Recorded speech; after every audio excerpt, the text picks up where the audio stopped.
여러분 안녕하십니까? 기시다 후미오 일본 총리가 오늘 한국을 찾아 12년 만에 한일 정상의 셔틀 외교가 재개됐습니다.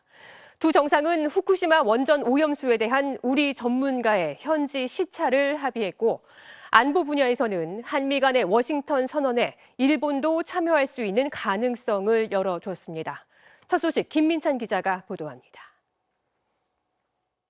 윤석열 대통령과 기시다 일본 총리가 일본 도쿄 한일 정상회담 이후 52일 만에 서울에서 다시 만났습니다.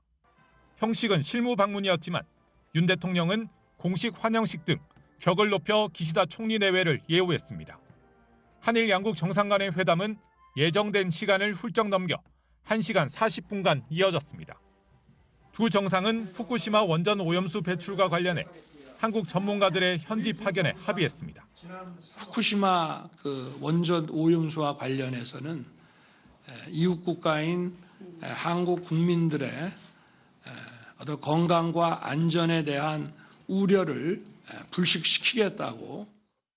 自国民及び韓国国民の健康や海洋環境に悪影響を与えるような形での放出を認めることはないことを。 기시다 총리는 또 국제 원자력 기구 IAEA의 과학에 기반한 객관적 검증 결과와 함께 한국 정부와 의사소통을 해가면서 오염수 배출에 대한 국내 절차를 진행하겠다고 밝혔습니다.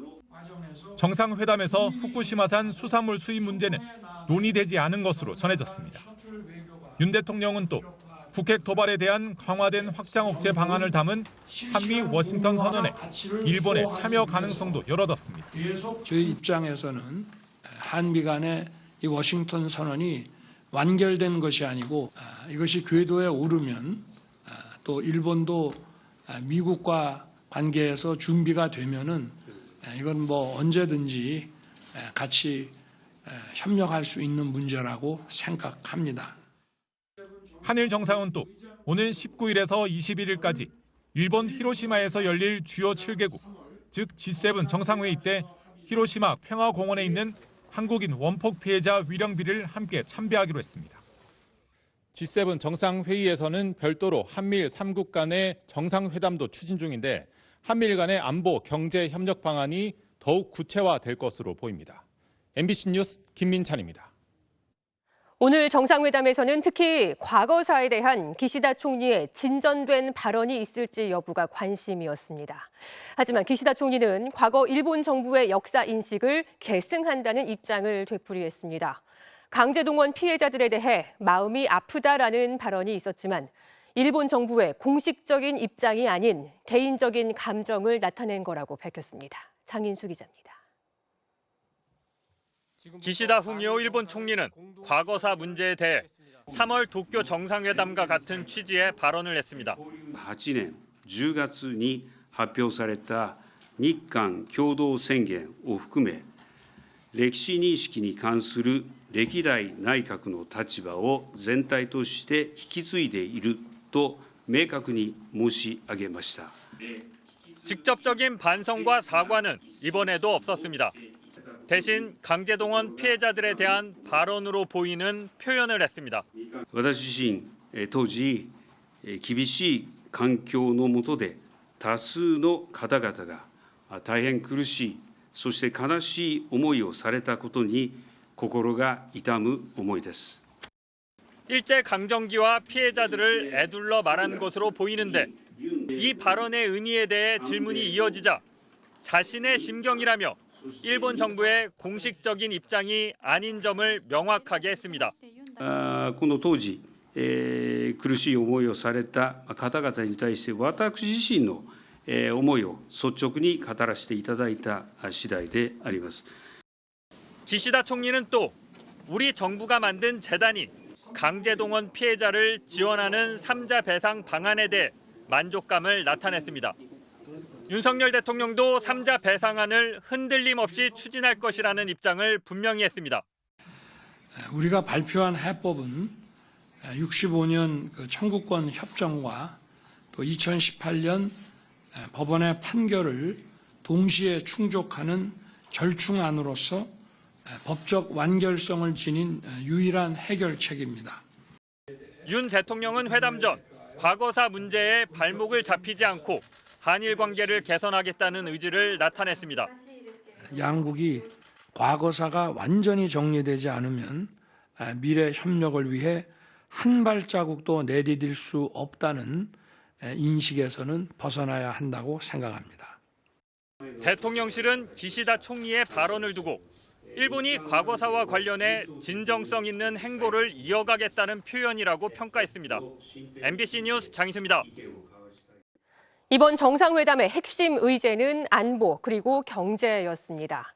양국 정상은 지난 3월 회담에 이어 다시 한번 경제 협력을 이어가기로 확인했는데 특히 반도체 분야에서 공조를 강화하자고 뜻을 모았습니다. 이어서 배주환 기자입니다. 경제협력 논의의 핵심은 반도체였습니다. 세계 최고인 우리나라의 제조 능력과 일본의 소재 부품 장비 분야가 협력하면 시너지를 낼 수 있다는 겁니다. 한국의 반도체 제조업체와 일본의 우수한 소부장 기업들이 함께 견고한 반도체 공급망을 구축할 수 있도록 이 분야에서 공조를 강화하자는 데 의견이 일치하였습니다. 이에 따라 일본이 우리나라를 수출 심사 우대 국가 목록인 화이트리스트에 돌려놓는 작업도 속도를 낼 것으로 보입니다. 일본은 지난달부터 의견 수렴 절차에 들어간 상태인데 화이트리스트에 우리나라가 다시 오르면 반도체 관련 소재 부품 장비의 수출입 절차가 간소화됩니다. 두 정상은 또 우주, AI, 미래 소재 등 첨단 과학기술 분야 협력에 대해서도 논의했고 교류 확대를 위해 양국을 오가는 항공편도 더 늘려나가자고 뜻을 모았습니다. 수도권뿐 아니라 지방 간 항공 노선도 코로나 이전 수준으로 회복하도록 노력해 나아가자고 하였습니다. 경제협력 논의는 내일도 이어집니다. 기시다 총리는 주한 일본 대사관 주최로 최태원 대한상의 회장, 손경식 경총회장 등 6개 경제단체장과 티타임을 가질 예정입니다. 이 자리에선 반도체뿐만 아니라 배터리, 전기차 등과 관련해 의견이 오갈 것으로 보입니다. 배터리 분야의 경우 우리 업체들이 전기차 전환에 나서고 있는 일본 완성차 업체와 협력할 여지가 큰데 실제로 LG 에너지 솔루션은 혼다와 함께 배터리 합작 법인을 설립해 이미 북미 공장 건설에 나선 상태입니다. MBC 뉴스 배주환입니다. 한일 양국 정상이 공동 기자회견을 마친 지 이제 1시간 반 정도 지났습니다. 두 정상 부부는 대통령실을 떠나 대통령 관저에서 조금 전 만찬에 들어갔는데요. 대통령실 연결하겠습니다. 자, 조희영 기자, 조금 전 만찬이 시작됐다고요? 네, 기시다 후미오 일본 총리 부부는 1시간 전쯤인 저녁 7시 반쯤 한남동 대통령 관저에 도착했습니다. 이곳 용산 대통령실에서는 조금 거리가 있습니다. 현재는 윤석열 대통령 부부가 주최하는 부부 동반 만찬이 진행 중입니다. 만찬에는 구절판과 잡채, 탕평채가 올라갔는데 대통령실은 화합을 상징한다고 평가했습니다. 또 한우 갈비찜과 민어전, 불고기 등 대표적인 한식으로 구성됐다는 설명도 있었습니다. 또 경주 법주가 만찬주로 등장했는데 평소 청주를 좋아하는 기시다 총리의 취향이 반영된 것으로 보입니다. 정상회담장보다는 편안한 분위기에서 밀도 있는 대화가 오갈 수 있는 만큼 이를 계기로 두 정상의 친분이 한층 두터워질 것으로 예상됩니다. 자, 오늘 일정 중에 눈길이 갔던 부분이 기시다 후미오 총리가 서울에 도착해서 첫 일정으로 현충원을 참배했어요. 이건 어떤 의미라고 봐야 할까요? 네, 기시다 총리 부부는 오늘 낮 12시 40분쯤 한국 방문 첫 번째 일정으로 현충원을 참배했습니다. 현충원엔 6.25 전쟁 전사자와 함께 독립운동가 등 순국 선열이 잠들어 있는 만큼 참배의 의미에도 관심이 모아졌는데요. 일본 교도통신은 외국 정상이 현충원을 찾는 것은 관례라며 셔틀 외교 복원의 자세를 보인 것이라고 전했습니다. 이후 기시다 총리 부부는 오후 3시쯤 용산 대통령실 잔디마당에서 열린 공식 환영식에 참석했습니다. 10분가량 진행된 공식 환영식에서는 양국 국가 연주와 의장대 사열 등이 이어졌습니다. 기시다 총리는 한일 정상회담에 앞서 대통령실 방명록에 따뜻한 환대에 감사한다는 글을 남겼습니다. 기시다 총리 부부는 저녁 만찬이 끝나면 서울 소공동 롯데호텔에 묵을 예정으로 알려졌습니다. 기시다 총리는 내일 한일의원연맹과 한국경제단체를 만나고 오후에 출국할 예정입니다. 지금까지 대통령실에서 전해드렸습니다. 자, 이번에는 기시다 총리의 방한에 대해 일본 분위기는 어떤지 알아보겠습니다. 도쿄 연결합니다. 현영준 특파원. 자, 오늘 서울에서 열린 한일 정상회담에 대해서 일본에선 어떤 얘기가 나오고 있습니까? 서울에서 정상회담이 열리던 시간에 일본엔 기록적인 폭우가 쏟아졌습니다. 히로시마현 주민 약 5천 명에게 홍수 대피 명령이 내려졌고요. 이틀 전 지진이 발생했던 이시카와현에서도 산사태 우려로 1,600명이 대피하는 등 심각한 상황이었습니다. 그럼에도 불구하고 기시다 총리의 방안에 대해선 긍정적인 분위기입니다. 먼저 윤 대통령의 과거사 정리 없인 미래를 위해 한 발자국도 나갈 수 없다는 인식에서 벗어나야 한다. 이 발언에 대해서 사죄 외교와 선긋기에 나섰다면서 일본 언론들이 높이 평가했습니다. 또 일제시대에 독립투사들이 묻힌 국립현충원에 기시다 총리가 참배한 것에 대해서도 외국 정상들의 관례라든가 한일 안보 협력을 위한 상징적인 방문이라는 긍정적인 평가가 나왔습니다. 네, 기시다 총리가 과연 이 과거사 문제에 대해 좀 더 진전된 입장을 내놓을 것인가 일본 언론들도 관심이 많았는데요. 오늘 사죄 표명 없이 마음이 아프다라고만 했는데 이 발언 일본은 어떻게 받아들이고 있습니까? 일본 언론들은 기시다 총리가 이번 방안에서 한국에 성의 있는 호응 조치를 보여야 한다고 지적해왔습니다.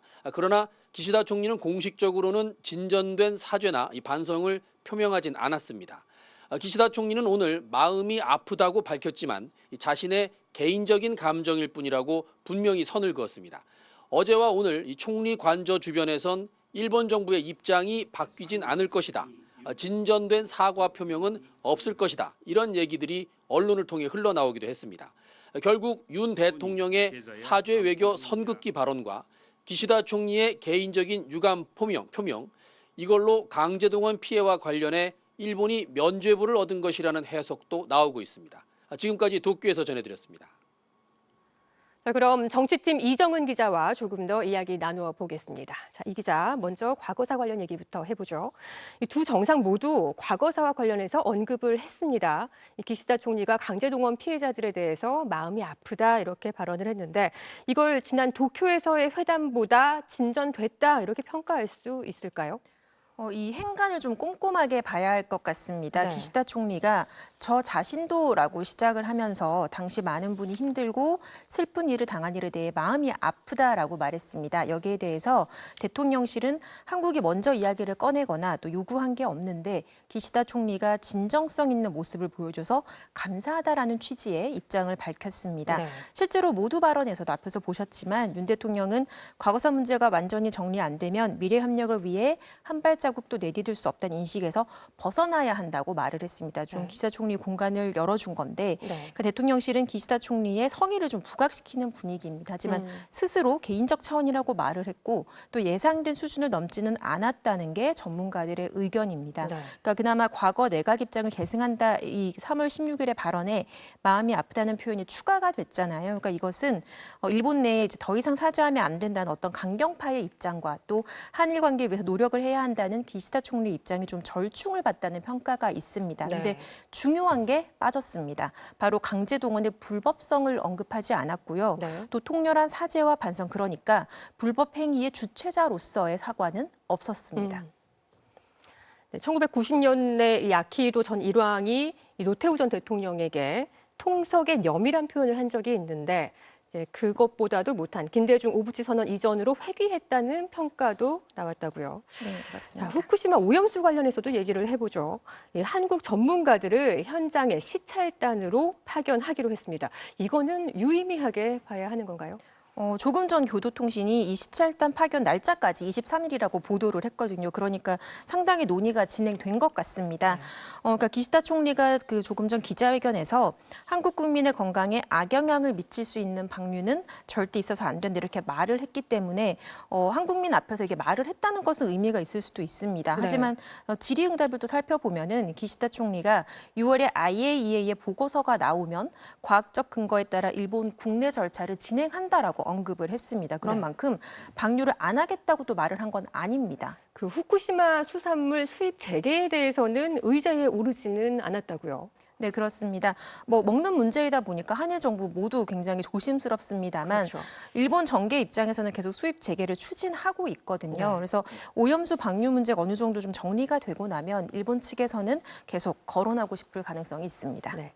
자, 마지막으로 지난 한미 정상회담에서 이 한국과 미국 간의 핵협의 그룹을 신설하기로 했습니다. 지금 세 나라가 이 한미일 안보 협력을 강화하는 방향으로 이제 움직이고 있잖아요. 일본 참여라든가 이 부분도 오늘 언급이 됐습니까? 일단 정부의 공식적인 입장은 한미 협력이 우선, 그리고 그 이후에 한미일 협력을 고려한다 이겁니다. 네. 하지만 막상 두 정상이 오늘 기자회견에서 가능성을 열어놨잖아요. 윤 대통령은 궤도에 오르면 언제든지 협력할 수 있는 문제라고 했는데 네. 이달 하순에 선진국 모임인 G7 정상회의가 일본 히로시마에서 열리고 그 계기로 한미일 회담이 지금 추진되고 있습니다. 이 자리에서 관련 논의가 진행될 수 있고요. 오늘 회담 그리고 정치권의 평가는 극단으로 오갔습니다. 국민의힘은 미래지향적이고 발전적인 한일 관계 새 장이 열렸다 이렇게 평가를 했고요. 네. 민주당은 대통령이 우리의 역사를 무시하고 굴욕 외교를 계속하겠다는 데 충실하게 반영된 회담이었다고 혹평을 했습니다. 네, 이 기자 잘 들었습니다.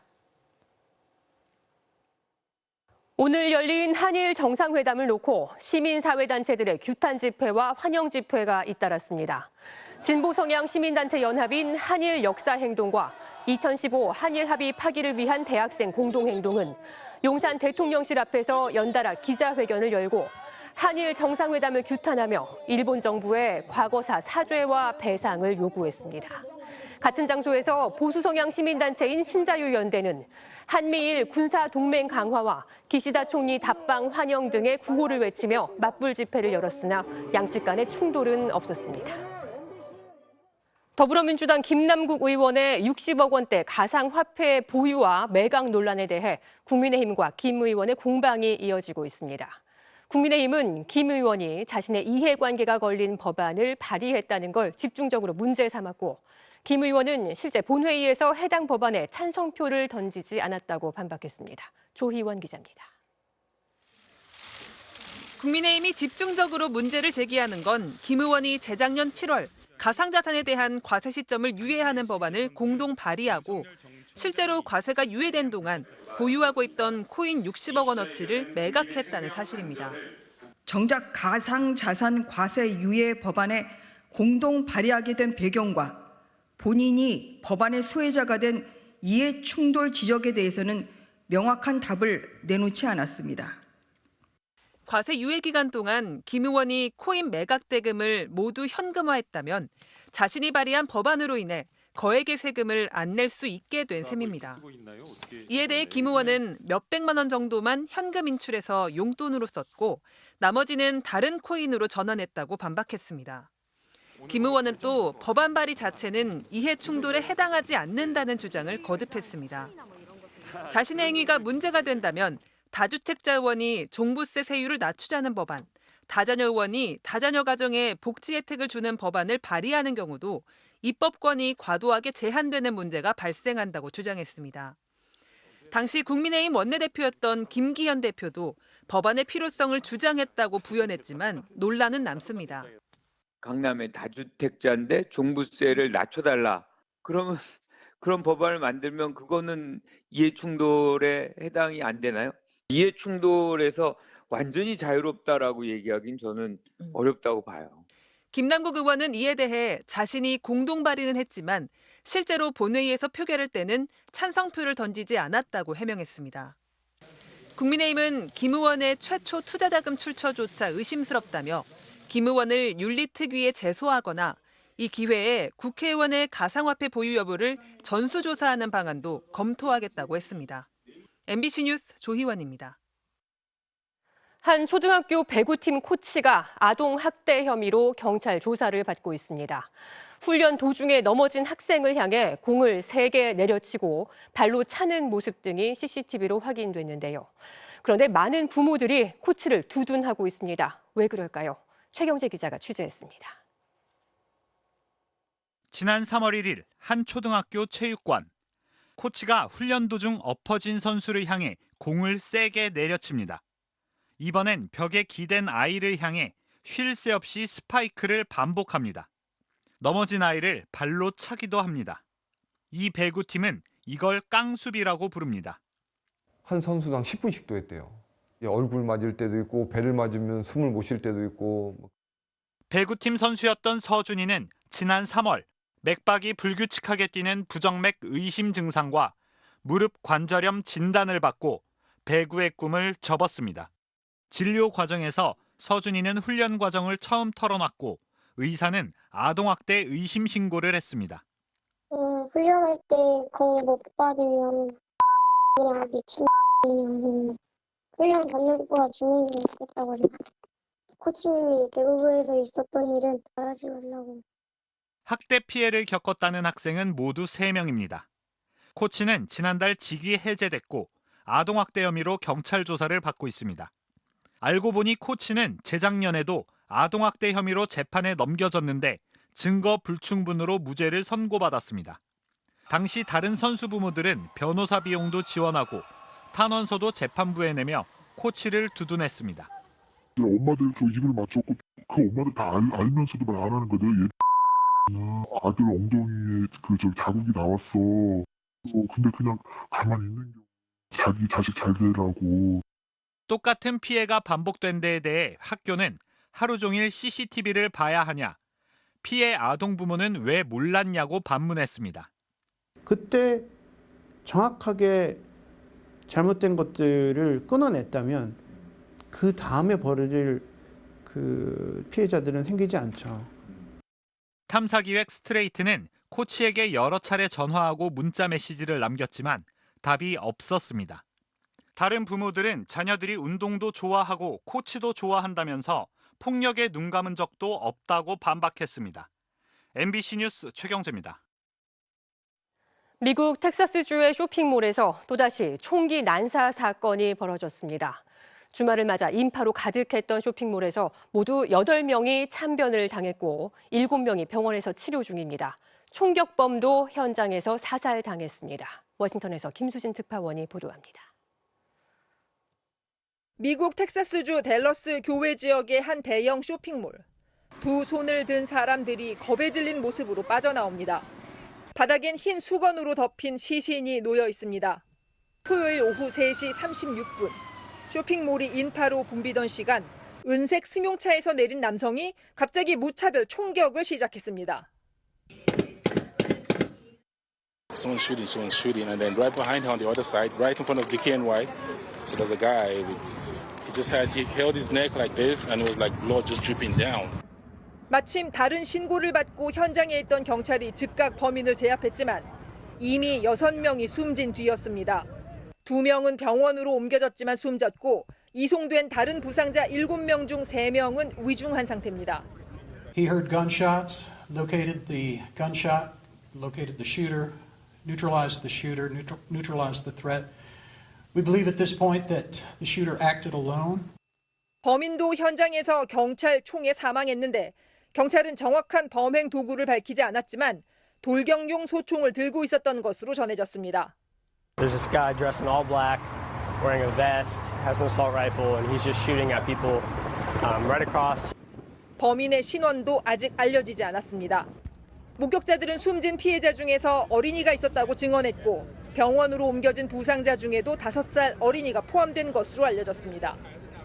무고한 사람들이 목숨을 잃었지만 당국의 대응은 당황스러울 만큼 차분합니다. 기자 질문도 받지 않은 밤 9시 반 브리핑을 끝으로 추가 정보 제공은 없었고 이제 아침인데요. 낮이 되어야 범행 동기와 신원을 확인할 수 있을 것 같습니다. 워싱턴에서 MBC 뉴스 김수진입니다.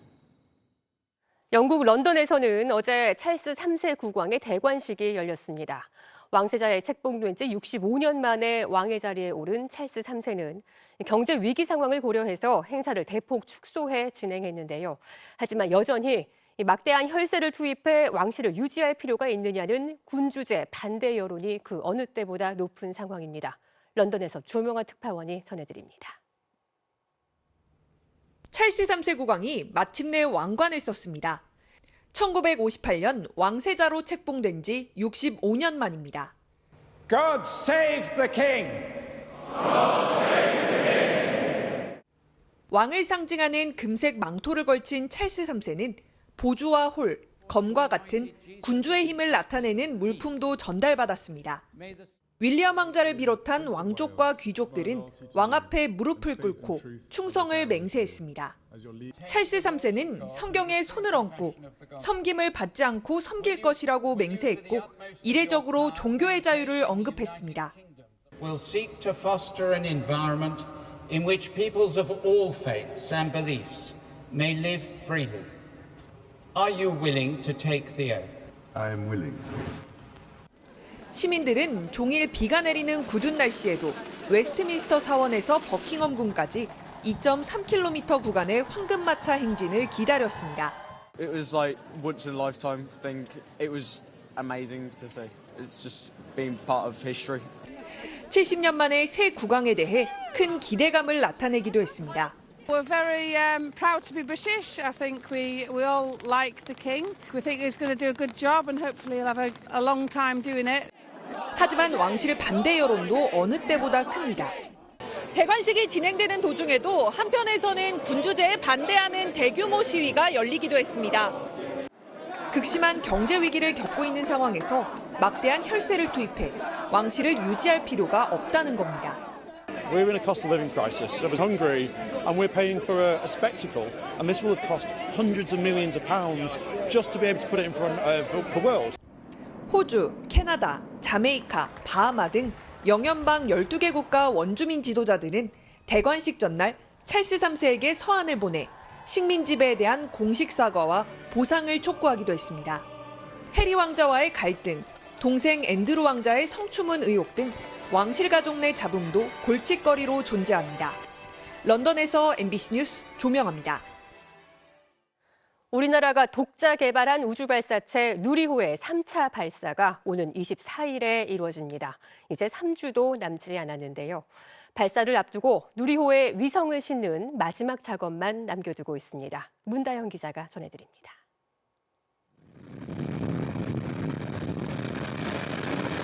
지난해 6월 2차 발사에 성공했던 누리호. 3차 발사를 2주가량 앞둔 고흥 나로우주센터는 막바지 준비가 한창입니다. 누리호는 아랫부분인 1단과 2단은 이미 합체돼 있고 가장 꼭대기 3단에 위성을 싣는 마지막 작업만 남겨둔 상태입니다.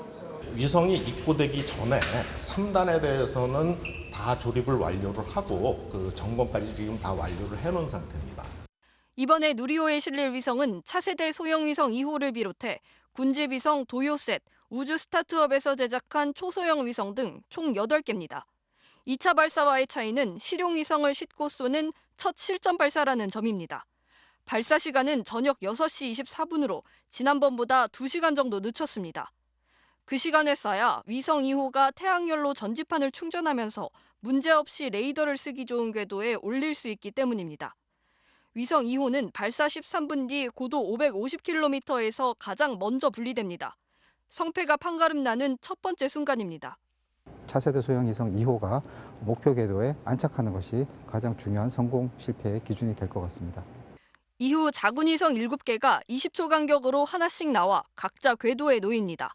이때는 서로 부딪히지 않는 게 관건입니다. 2차 발사를 성공했다고 해가지고 3차 발사가 당연히 성공하리라는 것은 아무도 담보할 수 없습니다. 최대한 마지막 발사 순간까지 철저하게 저희들이 검증하고 준비하는 것만이 아마 최선이라고 생각을 합니다. 누리호는 이번 달 24일 우주를 향한 세 번째 도전을 합니다. 이번 발사에 성공하면 우리 힘으로는 처음으로 실용위성을 우주로 보냅니다. 전남 고흥 나로우주센터에서 MBC 뉴스 문다영입니다. 우리와 수십조 원대의 무기 수출 계약을 체결한 폴란드가 한국형 전투기 KF-21 공동 개발에도 참여하고 싶다는 의사를 공식적으로 전달한 것으로 확인됐습니다. 현재 인도네시아가 내지 않고 있는 개발 분담금을 폴란드가 대신 내고 지분을 가져가는 방안 등이 거론되고 있는데요. 정동훈 기자가 단독 취재했습니다. 초음속 비행에 성공하고 단거리 공대공 미사일 발사도 가능해진 한국형 전투기 KF-21. 2026년 완료를 목표로 현재 1단계 개발이 진행 중입니다. 지금까지의 공정을 보면 성공적인 개발이 무난한 상황. 이 차세대 전투기 사업에 폴란드 측이 참여하고 싶다는 의사를 공식 전달한 것으로 확인됐습니다. 지난달 한국을 찾은 폴란드 국영 방산업체 PZ의 흐바엑 회장이 KF-21 사업에 참여하고 싶다는 의사를 밝힌 겁니다. 정부 관계자는 흐바엑 회장이 우리 업체 고위 관계자 등이 참석한 자리에서 KF-21 사업에 공동개발국 자격으로 참여하고 싶다는 뜻을 공식적으로 밝혔다고 전했습니다. 참여 시기는 KF-21 개발의 1단계인 공대공 무장 개발이 거의 마무리된 만큼 2단계 공대지 무장 개발을 시작하는 오는 2026년부터가 유력하게 논의된 것으로 파악됐습니다. 참여 방식은 현재 인도네시아가 연체하고 있는 8천억 원에 달하는 개발 분담금을 폴란드가 대신 납부하고 지분을 가져가는 방안 등이 거론됩니다. 폴란드가 합류하면 막대한 개발 비용 부담을 더는 것은 물론 향후 유럽 시장 진출에도 큰 도움이 될 것으로 전망됩니다. 향후에 그 인접 국가라던가 그런 수출 확대에 있어가지고 폴란드를 지렛대로 활용할 수 있는 그런 기회가 생길 수 있다는 겁니다. 다만 양국 정부 차원의 합의가 필요한 데다 공동개발국인 인도네시아와의 까다로운 협의 절차도 거쳐야 합니다.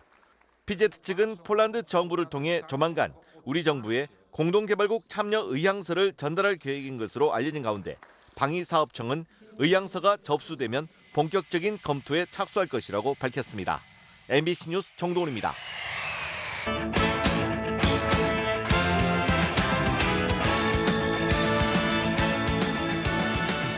일요일 밤 스포츠 뉴스입니다. 프로농구 챔피언 결정전에서 역대급 명승부가 펼쳐졌는데요. KGC 인삼공사가 연장 접전 끝에 SK를 물리치고 통산 4번째 우승을 차지했습니다.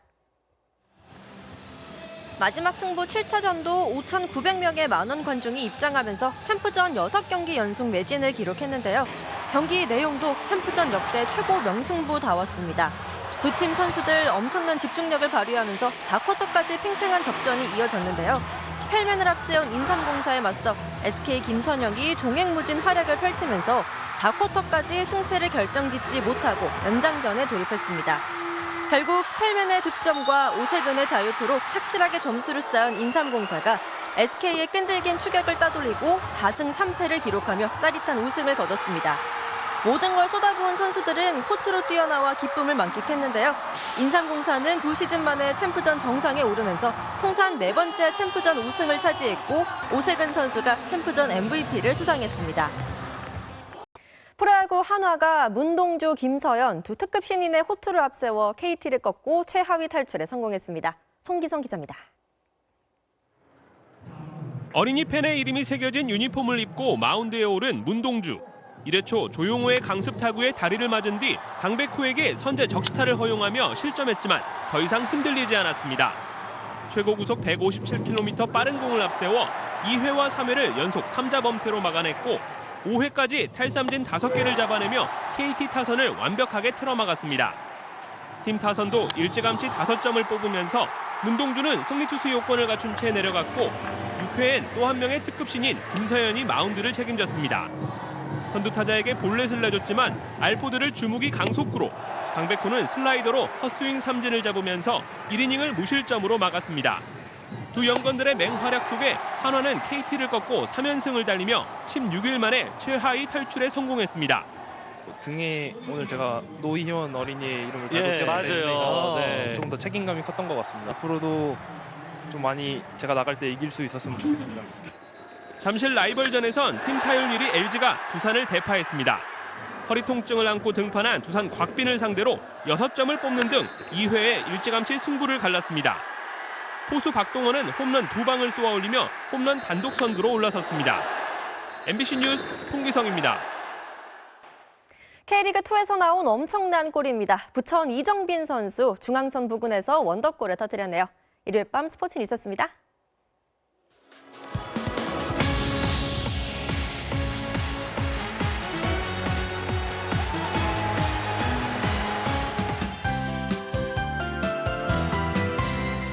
이번 주는 계절의 여왕이 다시 돌아옵니다. 맑은 날들 속에 날도 다시 따뜻해져서 활동하기 한결 수월해지겠습니다.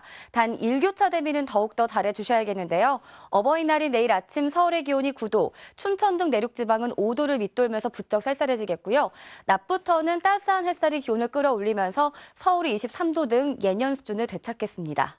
한편 내일까지도 해안 지방에서는 봄바람이 거세게 불겠습니다. 경상도 해안과 제주에는 강풍주의보가 남아있는 가운데 너울성 파도도 밀려오고 있는데요. 보통의 파도와 달리 너울은 파도 주기가 길어 더 위험하기 때문에 안전사고에 각별히 유의를 하셔야겠고요. 미세먼지 걱정은 없어서 전국의 일평균 농도 보통 수준을 유지하겠습니다. 현재 위성 모습 보시면 남쪽의 비구름은 물러갔고 내륙 지방에는 높은 구름만 지나고 있는데요. 내일은 차츰 서쪽에서 다가오는 고기압의 영향을 받겠습니다. 전국의 하늘 맑아지겠고 대기질도 무난하겠습니다. 아침 기온은 오늘보다 3도에서 8도가량씩 떨어져서 서울이 9도, 안동이 5도 선을 가리키겠고요. 낮 기온은 크게 올라서 서울이 23도, 대전과 대구 22도를 보이겠습니다. 주 중반에는 서울의 낮 기온이 25도 안팎까지도 오를 전망입니다. 날씨였습니다. 뉴스데스크 마칩니다. 시청해주신 여러분 고맙습니다.